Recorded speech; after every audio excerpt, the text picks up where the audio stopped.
মহারাষ্ট্রে বিজেপির নেতৃত্বাধীন এনডিএ জোটের জয়ে সেই রাজ্যের জনগণকে অভিনন্দন এবং কৃতজ্ঞতা জ্ঞাপন করেছেন রাজ্যের পর্যটন মন্ত্রী সুশান্ত চৌধুরী।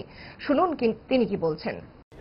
মহারাষ্ট্রে যা আশা করা গেছিল, সবাই বলেছিল, সার্ভে রিপোর্ট বলেছে যে কাটে কাটাক্কার, নেক টু নেক ফাইট, অর্থাৎ যে দলই ক্ষমতায় আসবে 5-10টা বা 15টা আসন বেশি বা কম নিয়ে সেখানে ক্ষমতায় আসবে। কিন্তু আপনারা দেখবেন ফলাফলের নিরিখে 226টা আসনে এনডিএ জয়ী হচ্ছে, তার মধ্যে ভারতীয় জনতা পার্টি একা 122খানা আসনে জয়ী হচ্ছে। মানে প্রায় একক সংখ্যাগরিষ্ঠ দল এবং একা সরকার গড়ার মতো পজিশনে বিজেপি চলে এসছে। আমাদের জোট ছিল শিবসেনা এনসিপির সাথে এবং সেই জোট বজায় থাকবে এবং আগামী দিনে 5 বছর মহারাষ্ট্রে একটা প্রো পিপল গভর্নমেন্ট, যেটা বিগত 3 বছর প্রদান করেছে আমাদের ভারতীয় জনতা পার্টি এবং শিবসেনা এনসিপির দল, সেটা আগামী দিনে মহারাষ্ট্রের মানুষ আবার সুযোগ দিয়েছে।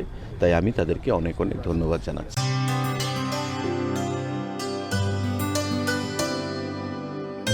পানি সারে গা সারে পা মা গা।